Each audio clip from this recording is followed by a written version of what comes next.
Paz do Senhor, irmãos. Amém. Agora sim, glória a Deus. Pastor Edson Talarico está com a oportunidade para juntos continuarmos. Quem está gostando, irmão? Dá um glória aí, irmão. Glória a Deus. Deus tem falado aos nossos corações. Fique atento, que Deus vai falar ainda mais. Estamos nos aprofundando cada vez mais. Glória a Deus, pastor. Paz do Senhor, mais uma vez. Eu estou agora olhando você. Não, você está animado, que bom, né? Glória a Deus pela vida do pastor Joelson. É um dom, né, que Deus deu para ele. Glória a Deus pela vida do Cassiano Cremon, pastor Cassiano lá de Cáceres. Nilbe, tanta gente abençoada. Glória a Deus pela organização desse evento. Foi bem planejado, foi pensado, e eu fico muito animado quando vejo uma equipe trabalhando, né? Um ou outro ajudou, né, pastor Marcos? E ao seu companheiro disse: esforça-te, né? Isaías já dizia isso. Nós não somos só uma andorinha fazendo um verão. Uma só andorinha não faz um verão. Glória a Deus pela Adna sede, pelas congregações, igreja espalhada around the world, né, pastor Joabes? Ao redor do mundo, né? Nós estamos em tantos lugares. E você, glória a Deus pela sua vida, você está aqui. E hoje é sábado, dia 27, né? 27? Hoje é dia 27, é um sábado. Certamente você deixou algumas coisas que estava fazendo para vir ao templo. Amanhã de manhã novamente, né? Hoje à noite novamente. Eu parabenizo, eu estimulo e eu digo, nós jogamos no mesmo time, que é o time dos santos, né? Time dos santos. Não estou dizendo que eu sou santista, nós jogamos do mesmo time, né? Apesar que o meu papai, o seu Edgar, meu pai, finado pai, eu era para me chamar santo, porque era para eu nascer no dia 1º de novembro, mas a minha mãe teve um problema e o parto foi adiado para o dia 2 de novembro. Então tudo bem, nasci no dia de finados, está valendo, né? Eu nasci no dia de finados. E aí o meu pai falou: Iracema, não vamos mais pôr o nome nele de santo, vamos chamar ele de Edson, porque o Pelé estava muito em evidência naquele tempo, né? E meu pai era santista, pelezista, e aí ele colocou em mim o nome de santo. Como eu sou filho de uma família italiana, meu sobrenome é Talarico, aí sou o primeiro filho homem, na verdade o único. E os italianos colocam o primeiro filho homem como dedicado ao sacerdócio. A minha mãe me consagrou para eu ser um sacerdote católico, ser padre, e sempre dizia isso. E aí aprouve a Deus que a minha vida fosse convertida ao Evangelho, e eu aceitei a Jesus com 17 anos, né? Hoje eu trabalho na obra de Deus, na condição de pastor, ministro do Evangelho, e eu digo: mãe, tudo bem, mãe, eu não sou padre, mas também começa com P. Eu sou pastor. E peço a ajuda dos irmãos em oração para Deus completar a obra da vida da minha mamãe, dona Iracema, para o Senhor completar a obra e tirá-la de lá e trazê-la para cá, né? Ela é ministro da Eucaristia, ela é uma pessoa muito especial, mas diz que Deus tem um tempo para todas as coisas, né? Aleluia. Então agora cabe a mim o grande desafio de dar continuidade a todos esses conteúdos tão interessantes. Se tivéssemos agora colocado um ponto final, já poderíamos, né, dentro do jargão assembleiano, já poderíamos ir contentes para nossas casas, porque realmente foi bênção mesmo. Eu fiquei ali só assim, ó. Eles falam, eles pregam, eles têm carisma, eles ensinam. Eu estou desde o ano de 1976 trabalhando com ensino teológico. O Senhor, no começo da minha vida profissional, o Senhor não me deu um púlpito, mas me deu uma sala de aula. E na sala de aula eu tenho visto ovelhas, pessoas que são ovelhas, né? E tenho trabalhado colaborei com a formação de 1.200 pessoas.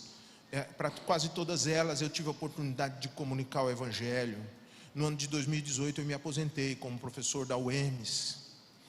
E no ministério eu tenho trabalhado também na formação de obreiros. Desde a década de 90 eu tenho feito trabalhos com a FAETEPIMAT, faculdade, agora acho que é Cantares de Salomão, mudou o nome, mudou a razão social. Fakes. E junto com o evangelista Victório Gale Filho, eu cooperei nesse ministério em Cuiabá, Cáceres, Tangará da Serra, Sinop. Estou há 12 anos, estou desde 2012, então estou há 10 anos com um núcleo do IBAD em Dourados. Formamos a nossa primeira turma do avançado, formamos uma turma do avançado e várias turmas do básico. E a minha maior alegria é ver o dom, o talento sendo aprimorado na vida das pessoas. Também quero dizer que dou glória a Deus pelos obreiros que são os anciãos da igreja, pelos obreiros que estão vindo uma geração a mais, né, abaixo, ou uma geração acompanhando os anciãos. Os anciãos precisam dessa geração de auxiliares, e fico contente pelos jovens, pelos meninos, meninas, moços, moças que já estão integrados. Glória a Deus, porque a Adna quer aproveitar todos esses talentos, né? A Adna quer colocar todo mundo em atividade. Eu não digo a Adna, mas é o Espírito Santo que encontra lugar em nós para granjear talentos. Nós temos a consciência que a obra é grande, né? A seara é grande e ainda poucos são os ceifeiros. Somos nós que temos que nos apresentar. Olha, você veio aqui de boa mente, de boa vontade, e vamos continuar. Eu queria agora, eu também digo como o pastor Joelson, muitas vezes a nossa mensagem é hard, é dura, é pesada, e não é nossa, é uma palavra que Deus nos deu. Nós somos, talvez, eu não conheço todas as gerações de cristãos, apesar que a gente estudou a história da igreja, né? É uma das disciplinas dos todos os nossos cursos de teologia, é o tema de muitos dos nossos livros cristãos, livros evangélicos, é o tema, a história da igreja. E talvez nós sejamos a pior geração dos cristãos, de todos os tempos. Muitos cristãos estavam dispostos a ofertar o seu coração, a ofertar o seu suor, a ofertar o seu sangue pela causa do Evangelho. O nosso grande missionário, o grande apóstolo e doutor dos gentios, o apóstolo Paulo, inspiração nossa, ele disse que para ele o viver é Cristo, e se fosse para ele morrer seria um lucro, o morrer é ganho. Ele nos inspira a rememorar valores de uma cultura bem anterior. Hoje a nossa cultura ocidental, do jeito que nós fomos educados desde o berço, nós somos muito competitivos. Nós estamos vivendo um tempo de capitalismo, e dizem que o capitalismo é selvagem. Nós somos um tanto selvagens no nosso comportamento, e por isso vemos que precisamos melhorar. Nós somos de uma geração que no domingo à tarde, um dos nossos filhos está jogando videogame desde ao 12:30, 1h, não quis nem almoçar direito, mas quando deu 4:30, papai bateu na porta e falou: filho, está na hora de se arrumar para ir para a igreja. Mas pai, agora eu estou na última fase do jogo, está quase terminando, estou quase fechando. Tá bom, pai, vou quebrar um galho para o senhor, eu vou lá na igreja. Nós somos da geração que quando o Corinthians vai jogar no domingo à noite, os pastores têm que dizer: você é do time do Santos, deixa o Corinthians para lá e vem para a igreja, porque muitos estão ainda dando mais atenção ao que acontece nas mídias do que o que acontece nas igrejas.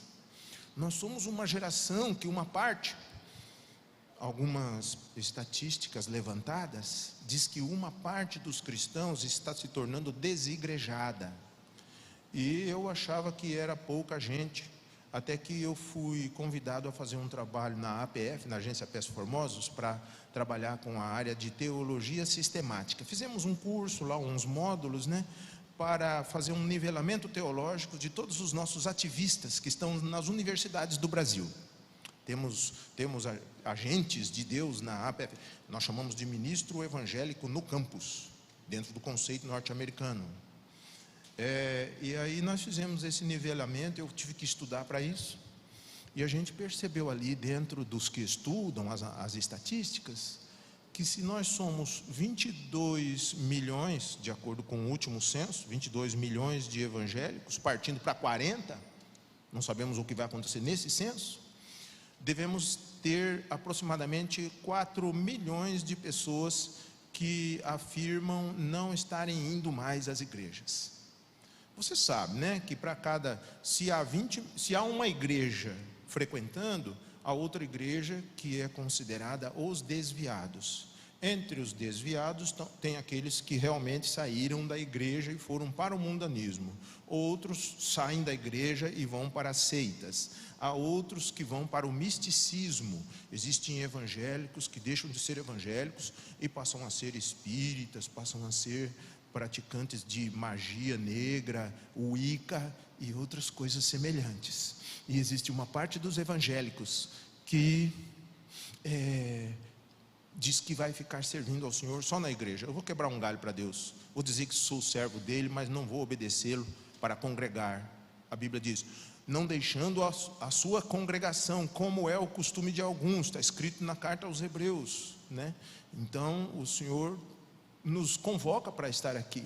Por isso nós podemos afirmar, vivemos em uma geração que cumpre o que está em Mateus 24, verso 11, 12 e 13, lembra? Você lembra de Mateus 24, 12? Diz lá, e por se multiplicar a iniquidade, a maldade, o amor de muitos esfriará. A versão Almeida, revista e atualizada, apresenta quase todos. É 12, né? Isso. O próximo texto do 13, né, diz, mas aquele que ficar firme até o fim, aquele que perseverar até o fim, esse é o que será salvo. É um contexto que nós estamos vivendo agora, de princípio das dores, momento profético do princípio das dores, que é o momento que antecede, é chamado também de um momento do pré-arrebatamento. Então, irmão, eu vou chacoalhar minha cabeça, meu corpo, vou fazer igual o judeu em frente ao muro das lamentações, vou ficar me mexendo, vou me agitar, vou me auto-instruir a mim mesmo, vou recitar o livro de Salmo 42, versículo 5, Salmo 43, versículo 5 também. Por que é que você está assim, minha alma, tão degenerada? Por que você está tão abatida? Porque te perturba dentro de mim? Espera em Deus, pois ainda o louvarei. Fica na perseverança, persevera. Eu tenho que fazer algo mais para poder obter o resultado de ficar firme, convicto. Eu vou repetir o que eu falei ontem com os queridos irmãos e com os nossos queridos conectados. O conhecimento mexe com a minha mente, não é? Eu estou aqui para aprender, mas a minha emoção devocional mexe com a minha convicção. Se você for procurar no dicionário, você vai se confrontar com o seguinte: convicto é aquele que está firmemente ligado a alguma coisa. Convicto é aquele que está grudado em alguma coisa. Isto é convicção. Eu e você não estamos à procura somente de conhecimento. Eu não quero ter com você aqui o complexo da caixa d'água. A caixa d'água está sempre cheia lá em cima, né? Só tem madeira levantando a caixa, e a caixa está cheia de água. Eu não quero ter a síndrome da caixa d'água. Eu quero ter realmente a pureza do Evangelho fluindo pelas minhas veias. Por isso que nós estamos aqui. Estamos aqui, glória a Deus. Hoje nós estamos na atividade 2. Essa já é, né, André? Então, hoje nós vamos trabalhar com as bem-aventuranças. Agora sim, hein? Nesse momento, nós podemos partir para um conteúdo. Eu tenho na apostila, e nós vamos ler também a apostila em alguns detalhes. Eu coloquei a conclusão antes de tudo, começando pelo final, porque a conclusão, entre as regras de redação, você vai fazer uma redação dissertativa para um concurso, para um exame pré-vestibular. Uma das regras é você pôr a afirmativa do que você quer dizer. Antes de tudo, reduzir a sua afirmativa em uma frase inicial. E eu vou te falar sobre uma conclusão antes de falar do assunto. Você poderia ir no último slide? Vê se você consegue acessar. Voltando desculpa, você tem um arquivo 3? No arquivo 3, que vai ser depois, eu vou também falar a mesma coisa. É o arquivo 3. Eu quero concluir com você.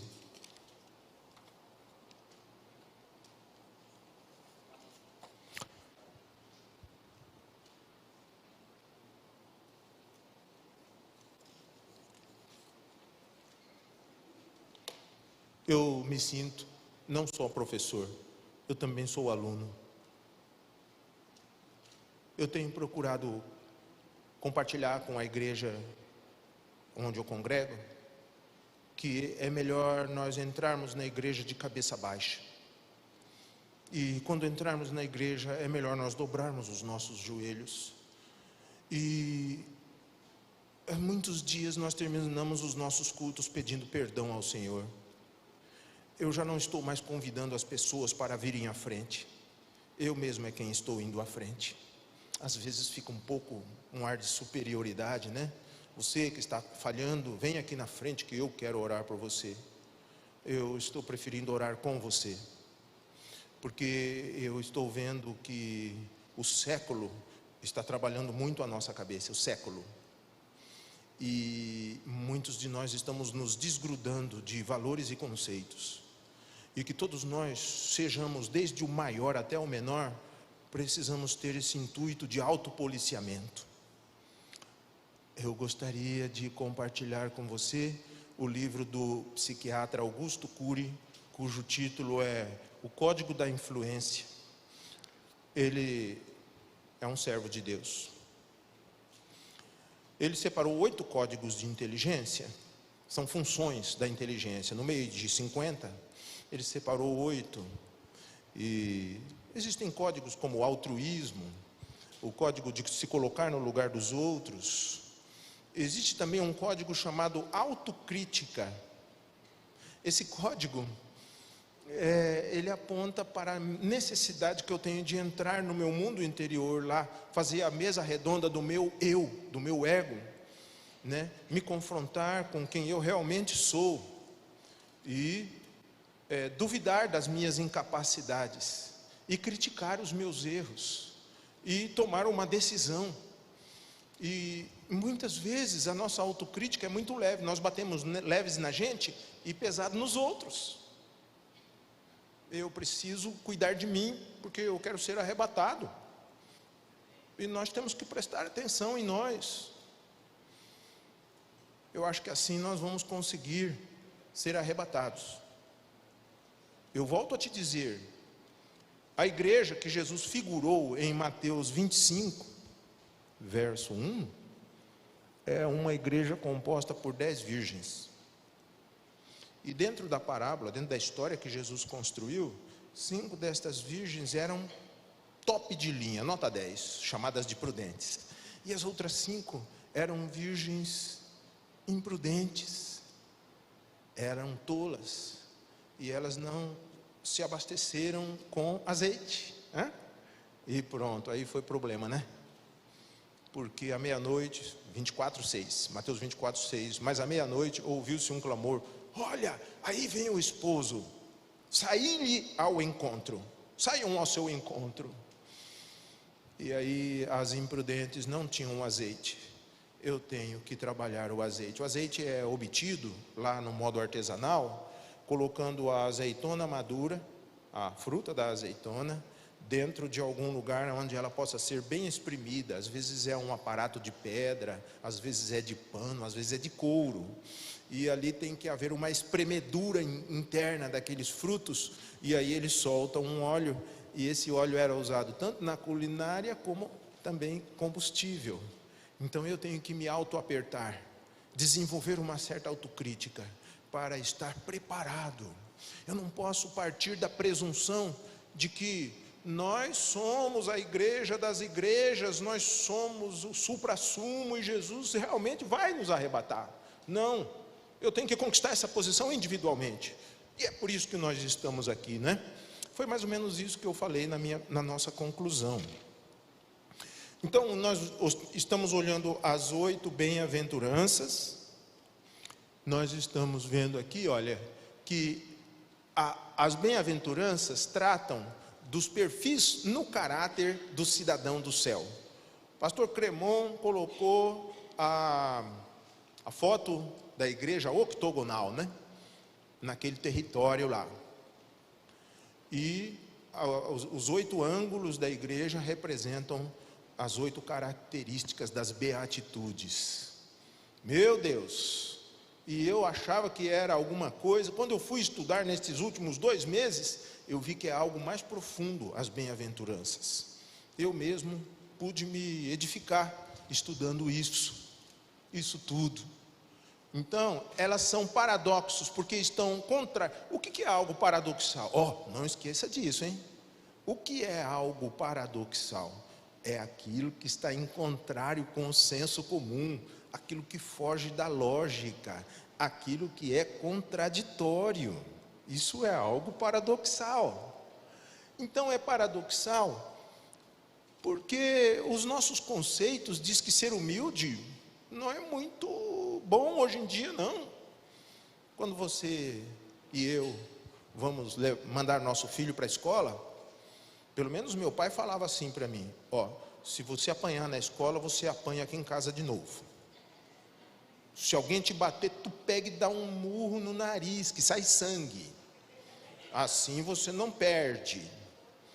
Não apanha de ninguém na escola. Isso já é fruto da educação competitiva. Sabe a cosmovisão?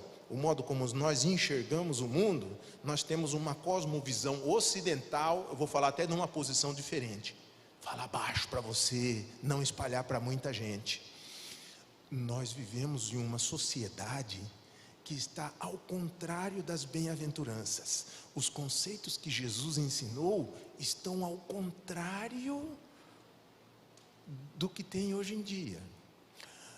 Quando houve a Revolução Bolchevique, quando houve a figura de Lenin, depois entrou Marx e Engels, e eles deram origem à filosofia socialista, eles disseram: a religião é o ópio do povo.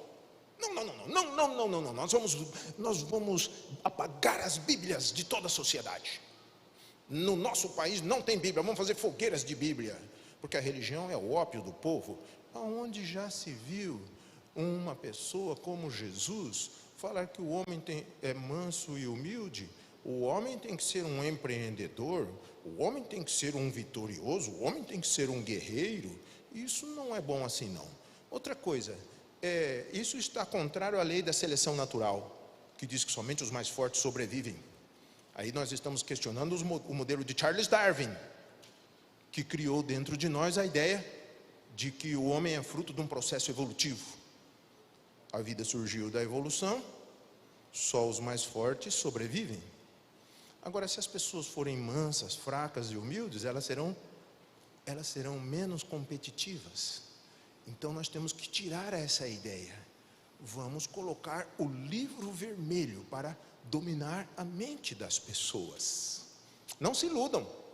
Os modelos socialistas são antagônicos aos modelos cristãos. Então, não somente isso, mas muitas outras coisas nos colocam ao contrário. Por isso, mais do que nunca, pastor Moabs, nós temos mesmo que incentivar as pessoas a nascer de novo. O novo nascimento não é um processo instantâneo, mas é um processo gradual. Lá em 2 Coríntios capítulo 10, o apóstolo fala, será que é 10 ou 11? 2 Coríntios capítulo 11, verso 1, 2 ou 3, diz: oxalá me suportasseis na minha loucura. Suportai-me, porém, um pouco ainda, porque estou zeloso de vós com o zelo de Deus. Porque quero apresentá-los como uma noiva a Cristo, e o noivo é Cristo. A noiva é a igreja, né? Porque temo que ainda, assim como Eva foi enganada pela serpente, assim possam de alguma maneira os vossos sentidos serem conturbados, os vossos conceitos serem alterados, e assim vocês se afastem da simplicidade que há em Cristo.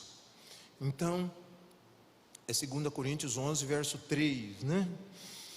Então ele diz: meus filhinhos, por quem de novo sinto as dores de parto, até que Cristo seja novamente formado em vocês. Então podemos na nossa caminhada nos afastar. Pastor Cremon falou que o novo nascimento e toda essa história já começou, não é que vai começar, já começou. E nós devemos ser estáveis na nossa vida, mas há muitos acidentes de percurso. E quando nós fugirmos da reta, ou muito para cima, ou muito para baixo, como você disse, é hora de voltar. Como pastor de uma igreja que cuida de pessoas, às vezes nós vemos alguém sair da igreja, e é doído para o obreiro, né? Ele coloca todo o seu empenho para essa pessoa não sair da igreja, mas ela sai. E aí eu fico aguardando o momento que essa pessoa se comporte como o filho pródigo. Oh, beleza, hein? O filho pródigo só volta se ele sentir dores. E às vezes as dores são saudáveis. Às vezes não, as dores sempre são saudáveis, né? Os médicos e o pessoal da área de saúde sabem nos dizer isso, que a dor é um processo saudável, apesar de ser incômodo. Quando eu sinto dor, é sinal de que algo não está bem no meu organismo. E na vida espiritual, muitas vezes, quando eu estou trombando com tudo quanto é parede, é talvez o Senhor me querendo que eu volte. E o filho pródigo não gostou de viver na pocilga e falou: quer saber? Vou voltar. Eu posso ser um filho pródigo, tu pode ser, nós podemos ser. E que bom quando nós somos filhos pródigos. Aleluia. Glória a Deus.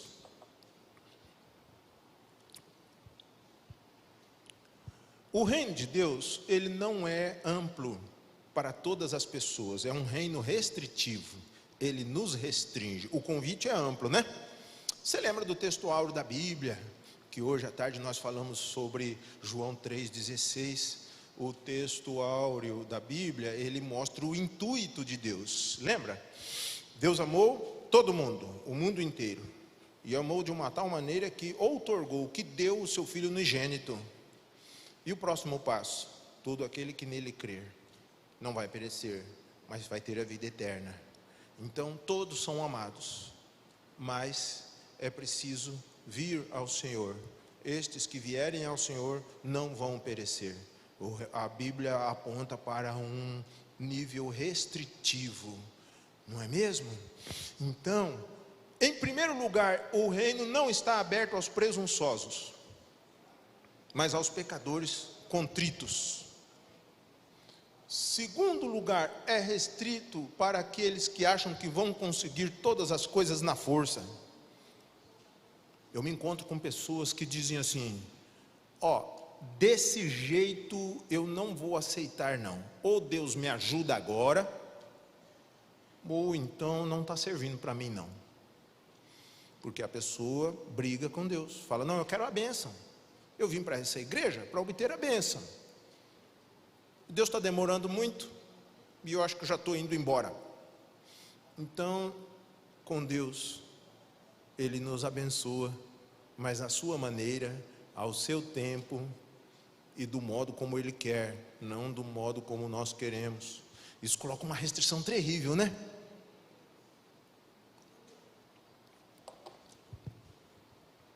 Pode ir para o próximo. Então o Senhor Jesus, em João 18, ele está reforçando aqui que o reino é restritivo e o reino é diferente. O meu reino não é deste mundo. Pronto, só essa tônica de João 18, 36. Inclusive, o Pilatos, é uma entrevista entre Jesus e Pilatos. E ali, o Senhor Jesus reafirma que Ele é rei. Diz que veio ao mundo para reinar, né? E está adquirindo cidadãos do seu reino, servos do seu reino. Pode ir no próximo. Então nós estamos começando agora as bem-aventuranças. Na página 7, estamos colocando o versículo, capítulo 5 de Mateus, versículo 3, né? Bem-aventurados os pobres de espírito, o reino dos céus é deles.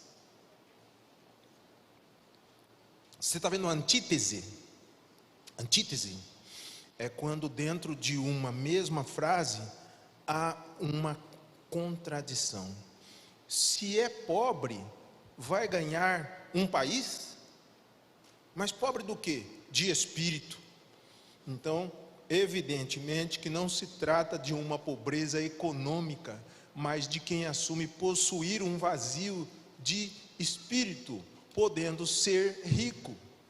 Pode ser uma pessoa rica, mas ela reconhece: eu tenho um vazio dentro de mim, o meu espírito sente necessidade de um valor que eu ainda não possuo. Jesus aponta para essa situação aí. No segundo perfil, os que choram. Então, eu poderia olhar, eu acho que nós temos Isaías 61, verso 1 e 2, porque Jesus veio para consolar os que são quebrantados de coração. E muitos choram. Por que choram? Por que eles choram? Antes de entrar no versículo, te convido para você abrir na nossa página. Aqui na apostila eu fiz um quadro. Quero te contar a história desse quadro. Eu estava 2 meses atrás estudando para fazer escrever primeiro, fazer a apostila, depois o data show. E eu perguntava: Senhor, como é que eu vou compor esse assunto? Eles me deram lá os tópicos e eu não sei o que eu vou fazer não estou vazio de mim mesmo. E eu fui orar, certa madrugada perdi o sono e abri a Bíblia da Mulher. A minha esposa tem lá uma Bíblia, Bíblia da Mulher, da editora Mundo Cristão. Eu já vi alguém aqui com essa Bíblia. E aí abri casualmente nesse quadro. É um quadro escrito para as mulheres, mas é para todos nós. Nesse quadro, ele faz uma tipificação, ele faz uma caracterização. Eu te convido para olhar isso aí. Na página 8, pobres de espírito. Qual que é a qualidade do caráter? Humildade. Humildade para reconhecer a sua carência. Existem pessoas que não se dobram. Posso te falar uma coisa sobre isso? Entre os 12 apóstolos, havia alguns um tanto travessos, um tanto assim, incautos, mas existiam alguns que nunca eram encontrados em falha nenhuma. Evidente que o apóstolo Pedro era o que sempre pisava na bola, porque tinha o temperamento sanguíneo e era uma pessoa que vivia a emoção à flor da pele. Mas era o mais divertido, todo mundo gostava. Aliás, todo mundo gosta de estar com um sanguíneo, porque ele é sempre muito alegre, geralmente é o dono da festa, no meio da turma. Existia um que era mais na dele, né? Existia um que quase nunca falava, mas se você olhar para o Judas Iscariotes, ele era o mais inteligente de todos. Tinha habilidades matemáticas e foi selecionado para ser o tesoureiro entre todos.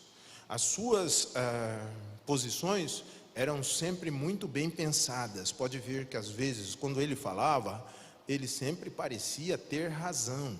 Naquele episódio de João capítulo 11, ele repreendeu sutilmente o Senhor Jesus, quando aquela mulher Maria derramou o vaso de alabastro aos pés do Senhor, e enxugou com seus próprios cabelos. Ele não gostava dessas coisas, das pessoas expor os seus sentimentos, e com isso ele falou: olha, tem uma situação capitalista aí, um dinheiro, essa mulher, esse dinheiro poderia ser dado aos pobres.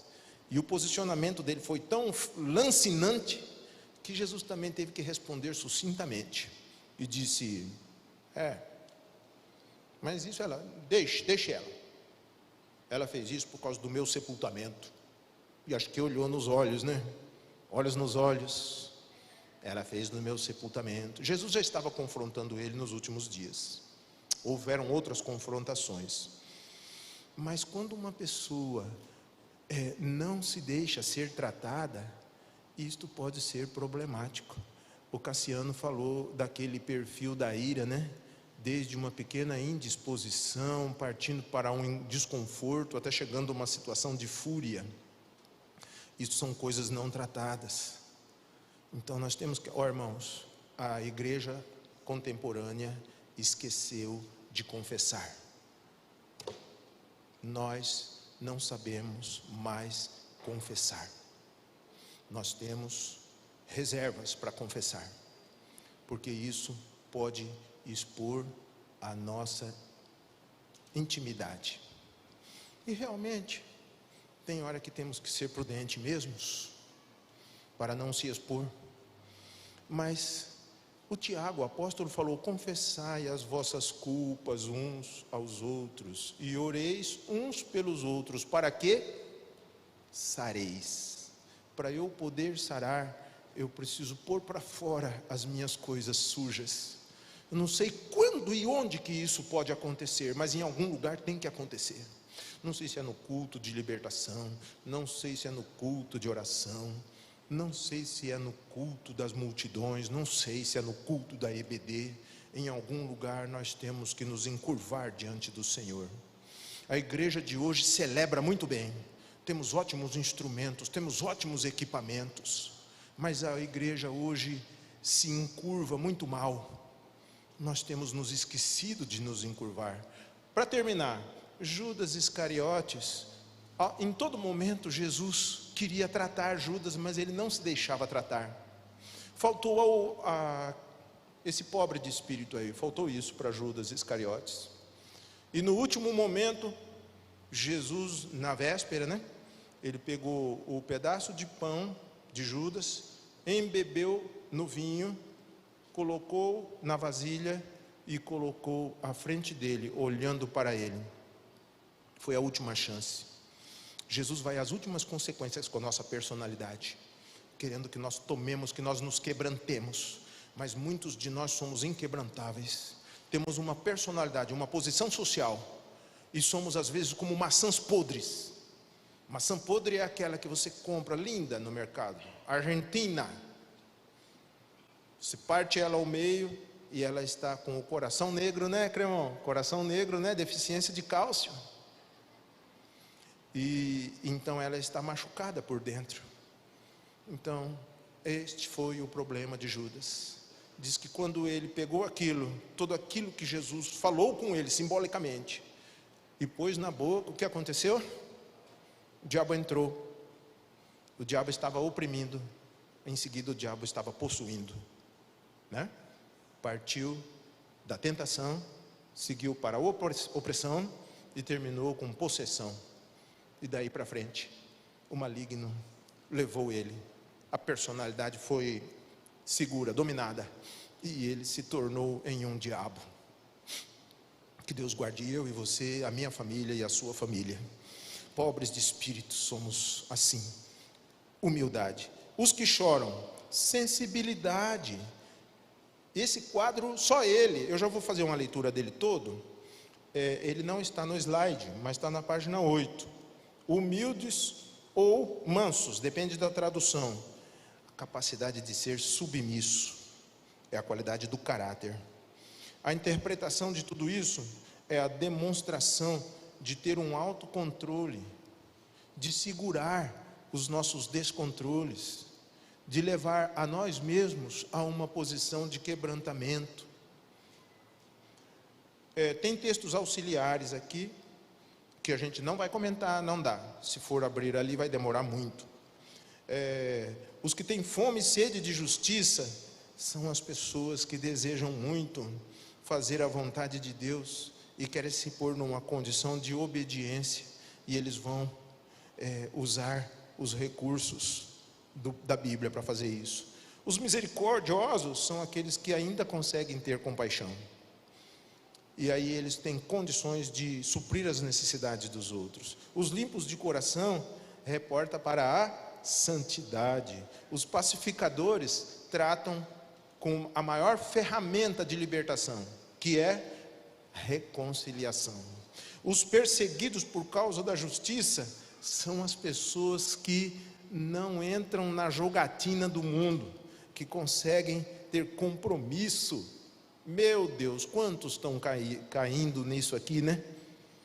Eles só se calando, se omitindo, eles conseguem ser o 007 evangélico. Está em um ambiente, fica com a boca calada, as pessoas estão pecando ao seu redor, ele deixa de aplicar essas coisas da justiça e ele acha que com isso vai escapar. Os injuriados e perseguidos reporta para a paciência. Bom, tendo dado essa olhada aqui, porque o Senhor foi trabalhando comigo no tempo, nesses 2 meses, e eu estou aqui agora para te passar alguma coisa objetivamente. Fiz o esquemazinho, isso pode nos ajudar. Os que choram, Jesus veio para os que choram. Vira o próximo slide, eu coloquei Isaías 61. Vira o próximo. Não coloquei. Isaías capítulo 61 é uma profecia messiânica. Jesus leu isso aqui lá na sua terra, né? Começa dizendo que o Espírito do Senhor Jeová está sobre mim. Obrigado, vocês são muito ágeis aí na produção. O Espírito do Senhor está sobre mim, o Senhor me ungiu para pregar boas novas. Próximo. Aos quebrantados, boas novas aos quebrantados. Enviou-me para curar quebrantados de coração, a proclamar libertação aos cativos, pôr em liberdade aqueles que estão aprisionados, algemados, a pregoar o ano aceitável e o dia da vingança do nosso Deus, a consolar todos os que choram. Mais um pouquinho à frente, a pôr isso. Isto aí complementa, né? Então, quando o Senhor Jesus falou sobre bem-aventurados os que choram, ele estava se referindo a Isaías capítulo 61, verso 1 e 2. Porque estes que choram, o que aconteceria com eles? Receberão o Consolador. O Consolador é o maior reformulador da nossa personalidade. Se eu tenho um lamento pelos meus erros, o Espírito Santo tem espaço para trabalhar na minha vida.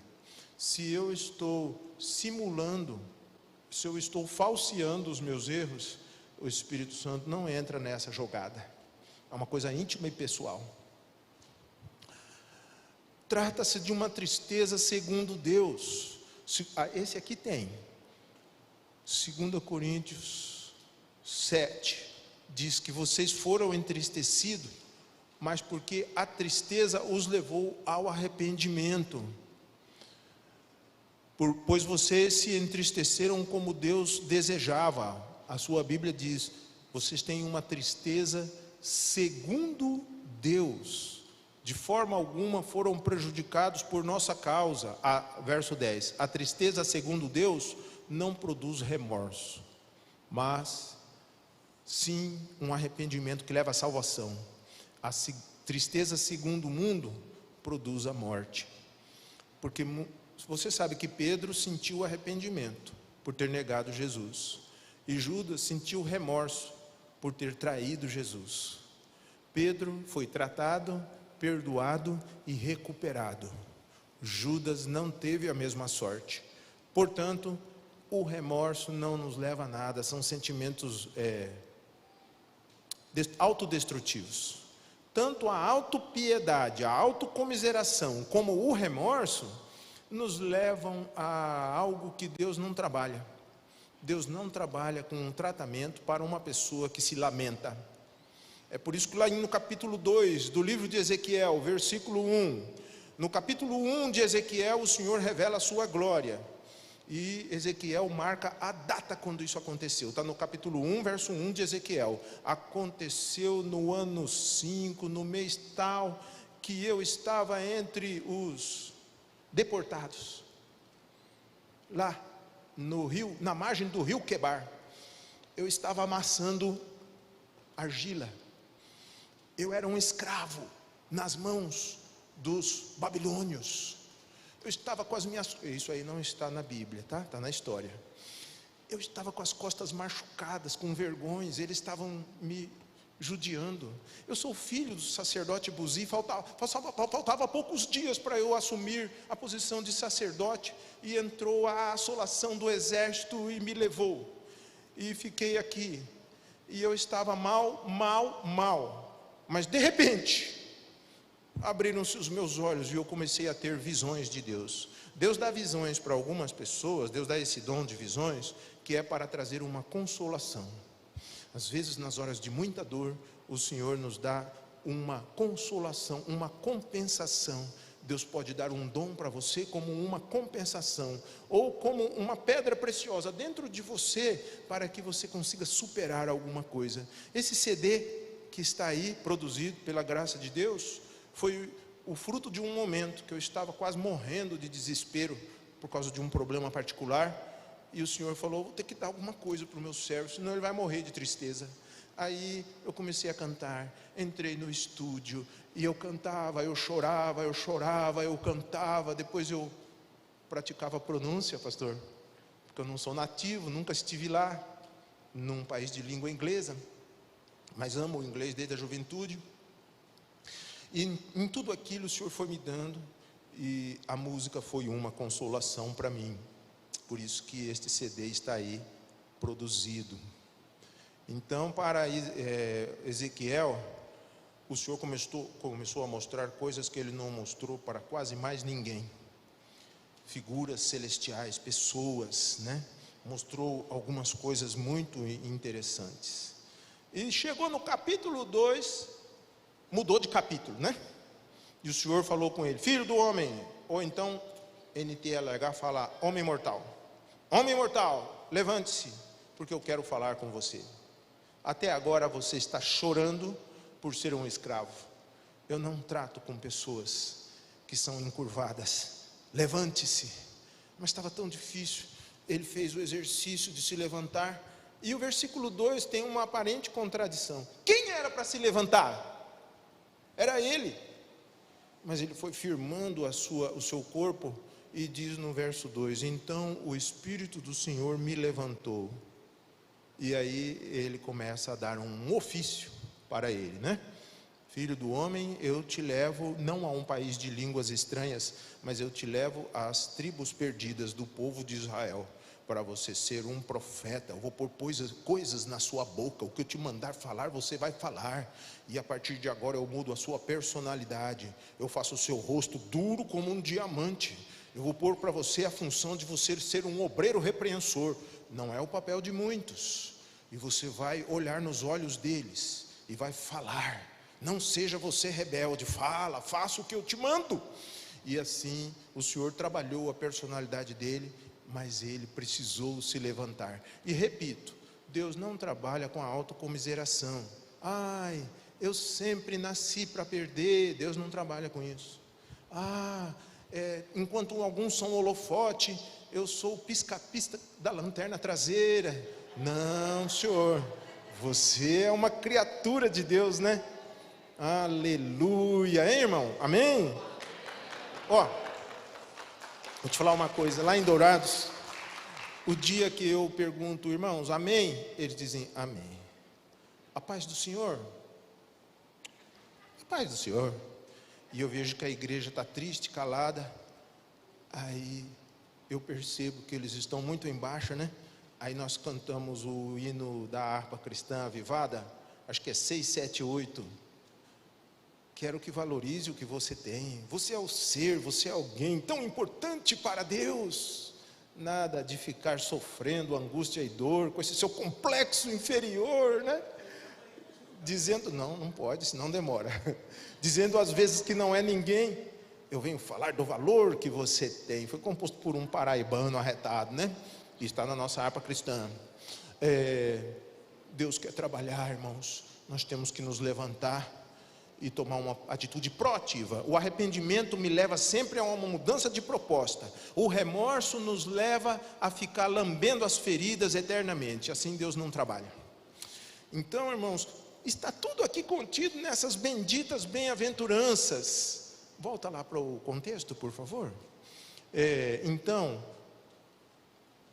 é uma tristeza diferente que Deus produziu dentro de nós. Você vê? Às vezes eu não estou nem pleno. Às vezes a pessoa está amarrada em alguns pecados. Sabe que tem pecado e iniquidade. As iniquidades são pecados que vieram dos nossos antepassados. E nós já aceitamos a Jesus, estamos há 10 anos na igreja e ainda continuamos repetindo. Mas às vezes desenvolvemos aqueles mecanismos, muito interessantes os mecanismos. O mecanismo da autonegação, o mecanismo da fuga, né? O mecanismo da transferência. Eu não consegui decorar todos, mas às vezes as formas como nós fugimos de ser tratados pelo Espírito Santo. A transferência, né? São coisas muito interessantes. E então Deus vai trabalhar isso em você, meu irmão. Nós vamos nos levantar. Levantai-vos e andai, porque não será aqui o vosso descanso, né? Dizia o profeta. Sim. Pois não. A iniquidade é um pecado que já ficou inserido na personalidade. É um pecado que resiste, é um pecado resistente. O apóstolo Pedro fala sobre isso quando diz: não foi com ouro ou com prata que fostes resgatados da vã maneira de viver, que por tradição recebestes dos vossos pais. Muitas das tradições dos nossos avós, dos nossos pais, estão inseridos em nós. Existem famílias que repetem problema de adultério. Existem famílias que a mulher não consegue manter o casamento. Eu não quero entrar aqui no tema de libertação, não é o nosso intuito, né? Mas nós estamos falando da excelência humana. E nós temos muito disso na nossa vida. A iniquidade também é um pecado que eu pratico e nem tenho a consciência de que isto seja pecado. Às vezes eu sou vingativo, né? Eu sou vingativo, e às vezes eu falo: o Senhor mandou eu repreender a irmã. Uma irmã fala para outra: eu fui lá e cuspi na cara dela. Foi pura unção de Deus, cuspi na cara dela. E não dei nem um lenço para ela se enxugar depois, porque é Deus purinho na história, Deus deu unção. Eu tive uma irmã, porque você sabe que eu trabalho com Brasil-Uruguai, os nossos irmãos lá da fronteira, né?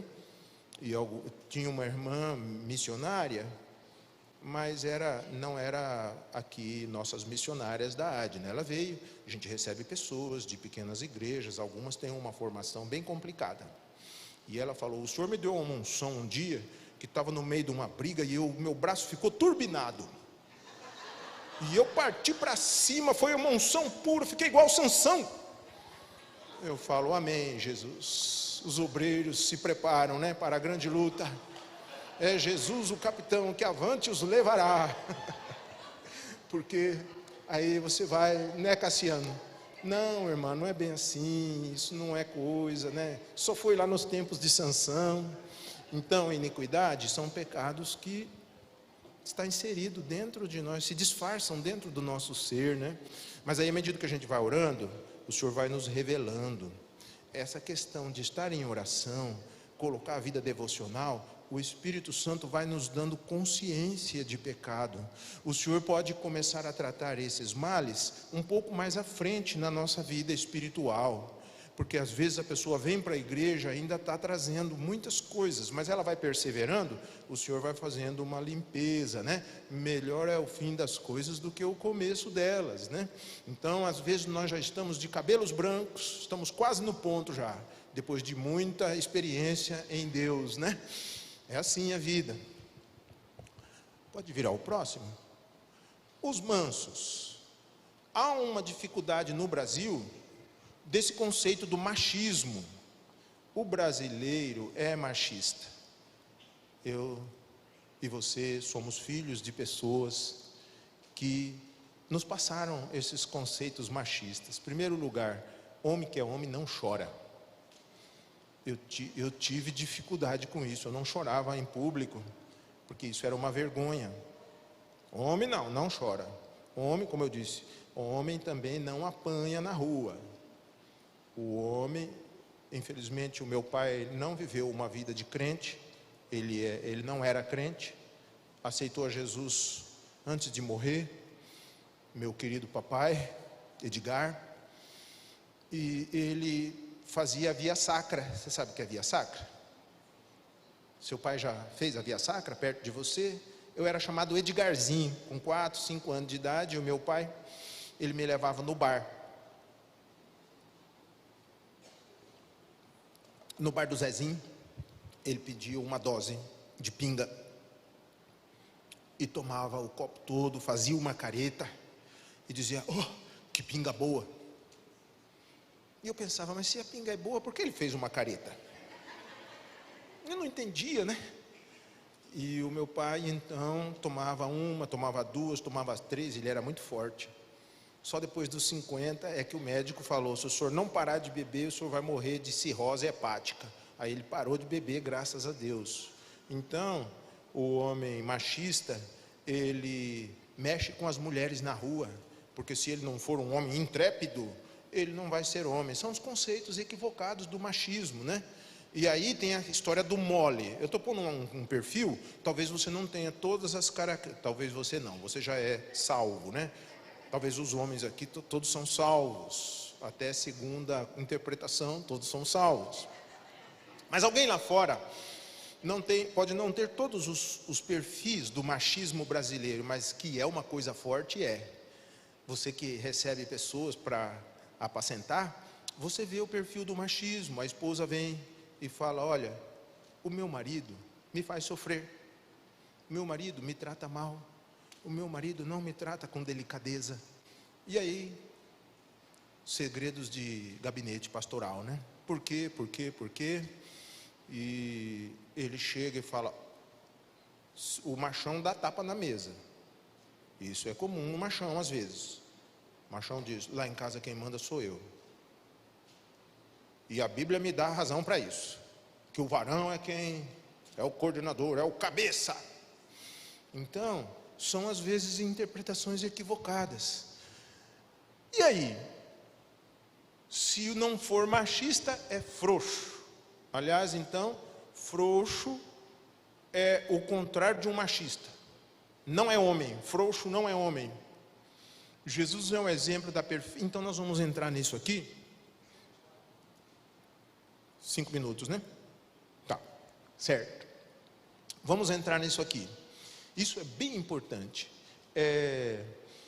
Vira as próximas páginas, nós vamos olhar o comportamento de Jesus, porque está aqui o Mateus 5, né? Bem-aventurados os humildes. Mateus 11, 29, tomem sobre vós o meu jugo e aprendei de mim, porque eu sou manso e humilde no meu interior, de coração.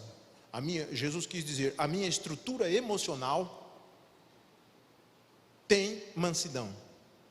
Eu sou humilde de coração, internamente. Porque você sabe que o humilde jamais vai dizer que é humilde, né? O dia que o humilde fala que é humilde, ele deixou de ser humilde. Então o humilde diz que é orgulhoso. Aí ele vai descobrir que teria alguma outra forma de ser mais humilde.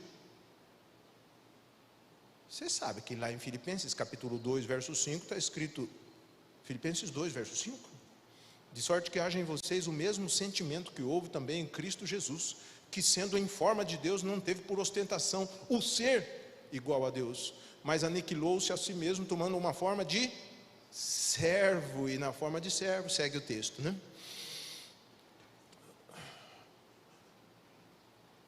No Mateus 26, ele teria condições, teria poder para destruir os seus adversários, mas ele não usou o poder, ele se entregou. Essa é uma expressão de muita humildade. Muitas vezes você está na posição de chefe, alguém te ofende, e aí você fala, vou pôr essa pessoa no seu devido lugar. Qual é a primeira frase? Você sabe com quem está falando? E isso desmonta alguém, né? Mas muitas vezes a gente fala aquilo que é temperado com sal. Às vezes a gente nem levanta certas verdades para poder... o apóstolo Pedro falou, a vossa palavra seja sempre temperada com sal, para que saibais o que devais dizer a cada um. Então, eu poderia chamar 12 legiões de anjos e me salvaguardar aqui, mas pode me levar, pode me algemar, pode me bater. De hoje para amanhã, eu passo a noite apanhando, carrego uma cruz e depois subo nela deliberadamente. Siga para o próximo. Nós temos várias bem-aventuranças, na verdade, pode ir para frente, tá? Na verdade, estamos agora olhando a quinta. A cultura ocidental não desenvolve este sentimento de solidariedade, de ter compaixão dos outros. Conhece a história de Lucas 17, né? Descia um homem de Jerusalém para Jericó. É Lucas 17? Ou é João? É Lucas. E esse homem então foi assaltado na periferia de Jerusalém, esfaqueado e ficou na beira da estrada. Passou o sacerdote de largo, passou o levita de largo. Essa história foi composta por apóstolo Paulo, por João ou por Jesus? Esta parábola foi composta por Jesus. E Jesus falou, um certo samaritano, que era bom samaritano, desceu da cavalgadura, pegou esta pessoa, colocou atrás na garupa do cavalo e levou, se envolveu com essa pessoa. E aí era para explicar o sentimento de compaixão. Então, irmãos, os misericordiosos, eles estão fugindo do egoísmo, da vingança, desejo de vingança, e então estão desenvolvendo misericórdia, reconciliação, e isto são valores antagônicos. Toda vez que eu ver acender uma luzinha vermelha dentro de mim, sabe o coração bater mais rápido? Eu estou com uma raiva. Fala a verdade, irmão, todos nós estamos envolvidos. O apóstolo Tiago diz que todos nós tropeçamos em muitas coisas. Então, quando acender essa luzinha vermelha, é sinal de que eu preciso desenvolver misericórdia. É o código de colocar-se no lugar dos outros. É o código de sentir compaixão pelas pessoas. Às vezes até alguém que está te perseguindo. Às vezes é até alguém que está te agredindo. Às vezes é até alguém que está tentando te prejudicar. Mas há sempre uma forma de colocar misericórdia nas relações humanas. Pode virar para o próximo. Pode ir. Limpos de coração. Nós não temos o coração limpo. Já sabemos disso. Eu achava que limpo de coração era algo que muita gente já teria. Isto é uma posição a ser conquistada, conforme Tiago 4:8. Tiago 4:8. Eu acho que eu não pus. Chegai-vos a Deus e Ele se chegará a vós. Purificai as mãos, pecadores, e vós, de ânimo duplo, ânimo dobre, purifiquem os seus corações, limpem os seus corações. Essa é uma faxina diária, procurar a autopurificação, recompor o nosso ser. Isso aí não é para qualquer um, não, é para gente que tem musculatura espiritual, como você, né? Estamos tentando. Isso, volta agora mais para trás. Pacificadores. Claro que uma pessoa do tipo Mahatma Gandhi, que conseguiu fazer uma revolução sem sangue, sem bala, promoveu a libertação da Índia, da Inglaterra, né? Que a Inglaterra era o império. É muito desejável, mas muitos de nós não somos pacificadores por causa de alguma habilidade diplomática. Muitos de nós somos pacificadores por causa dos valores que nós estamos usando nas relações humanas. E nós estamos buscando a pacificação entre o céu e a terra, entre Jesus e o pecador, né? Lá em 1 Coríntios capítulo 7,14, 2 Coríntios capítulo 5, verso 17, acho que eu citei aí. Assim que se alguém está em Cristo, nova criatura é, as coisas velhas se passaram, e eis que tudo se fez novo, e tudo isso provém de Deus, que nos reconciliou consigo mesmo,